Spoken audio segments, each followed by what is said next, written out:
मित्रांनो, सध्या Ayushman card download करण्यासाठी वेबसाईटवरून जे आहे ते मोठ्या प्रमाणात अडचणी येत आहेत। तर या व्हिडिओमध्ये मित्रांनो आपण दुसऱ्या पद्धतीने कमी वेळामध्ये जी काही आयुष्यमान भारत कार्ड आहे ते कशा पद्धतीने डाउनलोड करायचं याबद्दलची माहिती जाणून घेणार आहोत। त्यासाठी व्हिडिओमध्ये शेवटपर्यंत राहा। ही माहिती महत्त्वाची वाटल्यास आपल्या इतर मित्रांना शेअर करा। नमस्कार, मी धीरज अंकुशकर आणि तुम्ही पाहतात समर्थ ऑनलाईन यूट्यूब चॅनल।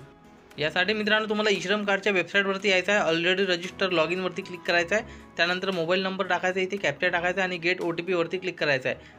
OTP आल्यानंतर तुम्हाला इथे OTP टाकून घ्यायचा, त्यानंतर आधार नंबर टाकायचा आणि इथे आधार OTPने किंवा बायोमेट्रिक पद्धतीने ऑथेंटिकेशन करून घ्यायचं आहे। त्यानंतर तुम्ही सक्सेसफुल लॉगिन होऊन जाताल। त्यानंतर अपडेट ई-KYC इन्फॉर्मेशन यावरती क्लिक करायचं आहे। यावरती क्लिक केल्यानंतर तुम्हाला तुमच्यासमोर अशा पद्धतीचा डॅशबोर्ड या ठिकाणी दिसणार आहे। यामध्ये जे आहे ते लेफ्ट साईडला पाहू शकता कोणकोणत्या स्कीम आहेत कॅटेगरीनुसार ज्यामध्ये तुम्ही नोंदणी करू शकता, आणि राईट साईडला जे आहे ते माय एनरोल स्कीम म्हणजे राईट साईडला अशा स्कीम आहेत ज्यामध्ये तुम्ही नोंदणी केलेली आहे। आणि यामध्ये स्कीम कॅटेगरी एनरोल कॅटेगरीनुसार कोणत्या स्कीम आहे ज्यामध्ये तुम्ही एनरोल केलेला आहे यासाठी व्ह्यूवरती क्लिक करायचं आहे। पहिल्या ऑप्शनमध्ये हेल्थ आहे, पेन्शन आहे, त्यानंतर फूड सिक्युरिटी आणि स्किलिंग अशा पद्धतीचं या ठिकाणी आहे।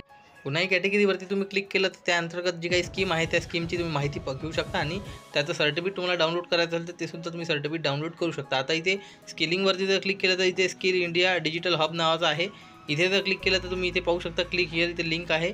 या लिंकवरून क्लिक करून तुम्ही पाहू शकता, याची डिटेलसुद्धा पाहू शकता। त्यानंतर फूड सिक्युरिटीवरती जर क्लिक केलं तर वन नेशन वन रेशन कार्डची जी काही आपलं योजना आहे त्या योजनेची माहिती पाहू शकता। या योजनेअंतर्गत तुम्हाला किती धान्य दिलं जाते तुमच्या रेशन कार्डची संपूर्ण डिटेल या ठिकाणी तुम्हाला पाहता येणार आहे। अशा पद्धतीने तुम्ही तुमची डिटेल पाहू शकता। वन नेशन वन रेशन अंतर्गत तुमचं जी काही एनरोलमेंट आहे ती झालेलं आहे। त्यानंतर पेन्शन अंतर्गत केलं तर प्रधानमंत्री श्रमयोगी मानधन योजना आहे, तर त्याच्या अंतर्गत रजिस्ट्रेशन असेल तर त्याचीसुद्धा तुम्हाला माहिती इथून घेता येणार आहे। तसेच इथे तुमचं रजिस्ट्रेशन असेल त्याचं कार्डसुद्धा पाहता येणार आहे आणि इन्फॉर्मेशन पाहिजे असेल तर ते सुद्धा पाहू शकता। त्यानंतर खालच्या याच्यात जर क्लिक केलं तर टोटल एनरोल स्कीममध्ये तर तुम्ही कोणकोणत्या स्कीममध्ये आतापर्यंत एनरोल केलं आहे ते पाहू शकता। यामध्ये आयुष्यमान भारत योजना आहे पहिल्या नंबरला।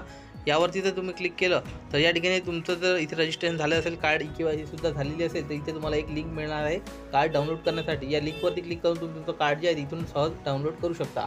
तसेच तुमच्या कुटुंबातील इतर सदस्यांची माहितीसुद्धा खाली तुम्ही पाहू शकता आणि या ठिकाणी विदाऊट OTPने तुम्ही सहज कार्ड डाउनलोड करू।